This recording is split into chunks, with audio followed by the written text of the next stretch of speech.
네, 글로벌 전략가들 시간입니다. 오늘은 신한투자증권 황유연 PB팀장께서 나오셨습니다. 안녕하십니까? 안녕하십니까? 네. 가장 먼저 봐야 할 부분이 주말 동안 나온 미국의 PC 지표입니다. 네. 금리 인하를 하는데 아주 결정적인 지표인데 3년 내 최저를 기록하면서 물가 안정을 확인했습니다. 한번 수치 분석과 금리 인하의 영향 살펴주시죠. 네, 일단은 뭐 2.6% 이제 많이 주말간에 보셔서 아실 겁니다. 2.6% 정도 나왔고요. 3년 내 이제 최저 이제 지표가 나왔습니다. 다만 이제 시장하고는 주식시장하고는 좀 다르게 움직였어요. 예, 주식시장은 물가 지표가 나오면서 오히려 금리가 튀는 모습들을 좀 보여줬었는데 트럼프하고 바이든 대통령의 이제 토론이 이제 좀 영향이 좀 있다고 생각해요. 역시 말에 있어서는 트럼프 대통령이 이길 수가 없는 것 같습니다. 그러면서 트럼프가 재집권하게 되면 다시 물가가 올라갈 거라는 우려감이 섞였다 보니까 금리가 튀어 올라가면서 앞서 보셨던 이제 뉴욕 증시들이 별로 조금 하락 반전해서 마감을 하게 됐고요.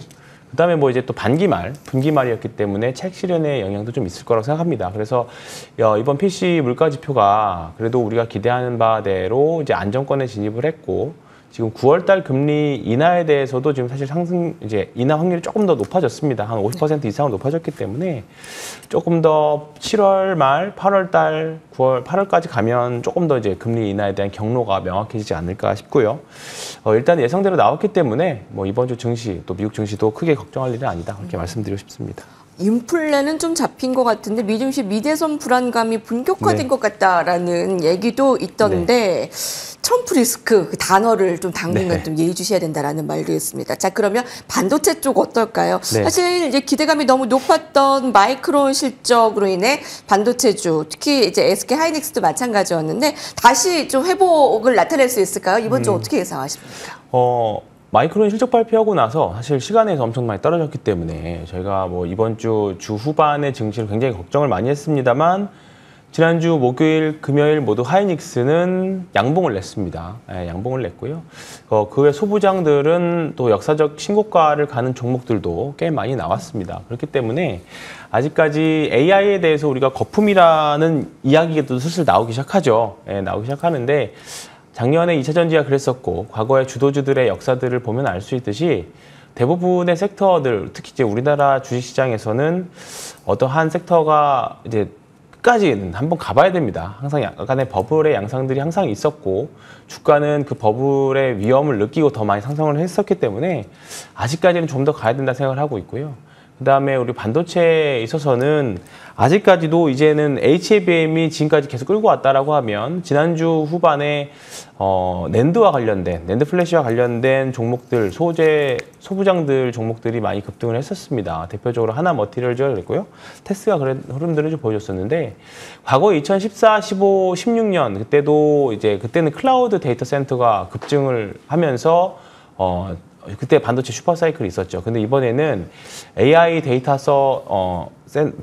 서버들에 대한 증설 모멘텀들이 계속 있습니다. 과거보다 기존 데이터 센터들보다 한 20배 정도 소요가 된다고 하니까 우리가 하반기에 계속적으로 얘기하고 있는 게 레거시 반도체 쪽이잖아요. 디램하고 낸드 플래시. 이제 그런 부분들이 있다 보니까 우리가 삼성전자에 대한 기대도 많이 하고 있는 거고 그런 부분들이 이제 슬슬 하나둘씩 현실화돼서 나타나고 있는 부분들인 것 같습니다. 그래서 반도체 sek터들은 지금 버블이라는 얘기에 대해서 너무 저는 겁먹을 필요는 없다고 생각합니다.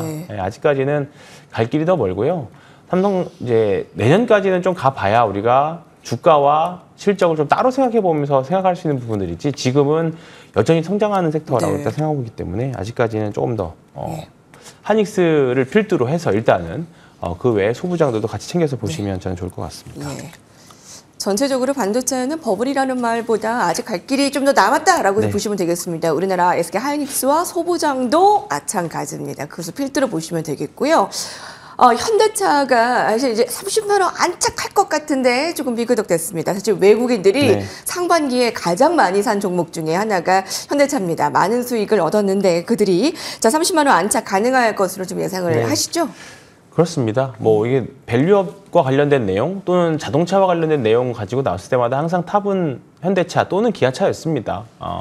뭐 크게 가격 의미 없다고 생각을 하고 있고요.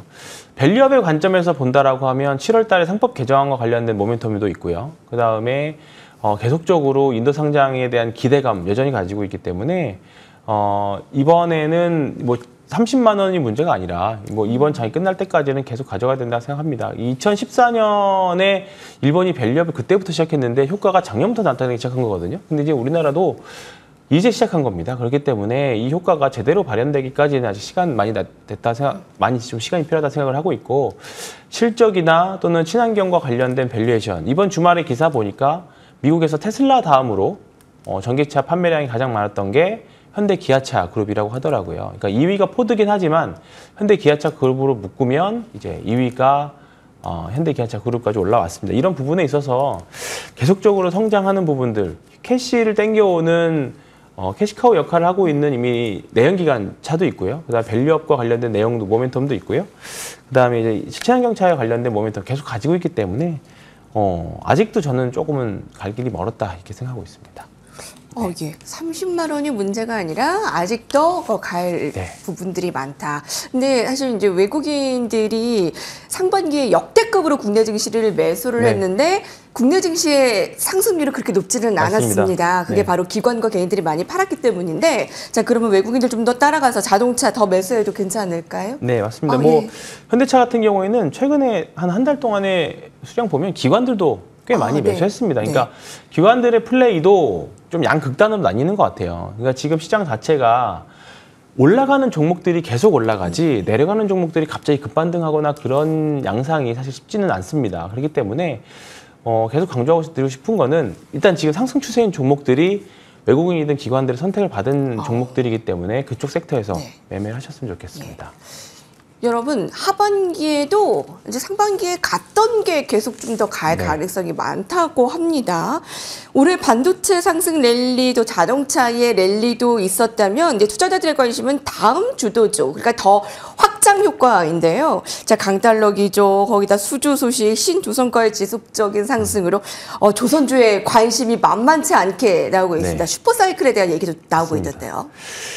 조선주들 사실 2008년, 9년 그때 슈퍼사이클 이후로 이번에는 진짜냐라는 말이 붙을 정도로 사실 슈퍼사이클에 대한 내용들이 과거에 몇 번 있었지만 과연 이번에 진짜일까에 대한 의문들이 많이 있으셔서 접근하기를 조금 두려워하시는 것 같습니다. 이번엔 진짜냐? 네. 그런데 이제 과거에 코로나나 우크라이나, 러시아 전쟁 이런 이슈들 때문에 그 슈퍼사이클이 저는 한 30년 정도 다가와야 정상인데 조금 당겨졌다라고 생각을 합니다. 그런 부분들에 있어서 지금 신조선가를 이끄는 것들은 중국의 선박 발주거든요.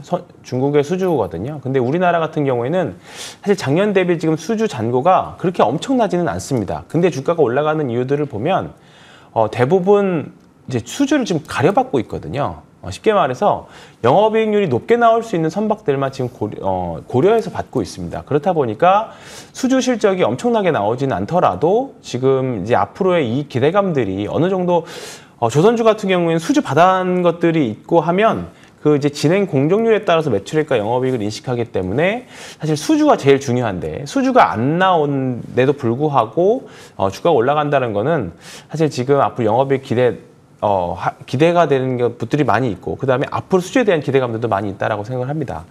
다만 이제 이 부분들이 리스크를 갖고 있는 게 중국 조선사들하고의 경쟁 관계들도 좀 있고요. 숙련공에 대한 문제들도 분명히 리스크를 갖고 있기 때문에 조심은 해야겠습니다만 지금 부분에서는 우리가 조선주는 충분히 기대할 부분들이 많이 있다고 생각을 하고 있고 네. 리스크에 대해서 좀 고민을 하신다라고 하면 중국 조선사 쪽으로도 수출을 많이 하고 있는 조선의 엔진을 만드는 회사들이라던가 뭐 하나엔진, STX 중공업 같은 부분들이라던가 그다음에 기자재를 만들고 있는 세진중공업 같은 종목들도 네. 같이 참고해서 보시면 저는 좋을 것 같습니다. 네.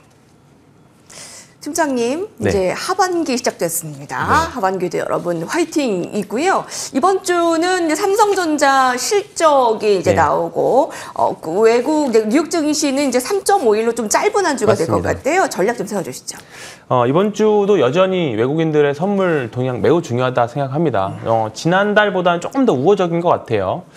다만 변동성은 있을 거기 때문에 참고해서 보시긴 하되 지금 서두에 말씀드렸던 것처럼 가는 주식들 또는 가는 섹터들 위주에서 누구나 다 좋다고 하는 섹터들에서 매매하시기를 권유드리겠습니다. 지금 소외주들이 갑자기 그렇게 급반등으로 올라오는 그런 시장은 아닐 거예요. 금리 인하 정도는 해야 뭔가 지금 소외된 중소형주들이 반등이 좀 나올 확률이 매우 높지, 지금 구간에서는 주도주들이 비싸지는 주식들이 더 비싸지는 상황이라고 봅니다. 그래서 주도주 섹터 내에서 매매를 하셨으면 좋겠고요. 이번 주 금요일인가요? 삼성전자 잠정 실적 발표가 있는데 7월 달에 키를 여기 또 쥐고 있을 거라고 생각을 합니다. 다만 아직 삼성전자가 HBM에 있어서 아직 불확실성이 좀 불투명하지만 엔비디아 역시도 삼성전자가 빨리 퀄 테스트를 통과하기를 바라고 있기 때문에 이런 부분들은 앞서 말씀드렸던 낸드나 디램 부분으로 조금 우리가 가져가면서 성장성이 붙는 HBM 통과할 때 정말 삼성전자는 그때 좀 더 강력하게 매수를 하시기를 좀 말씀드리겠습니다.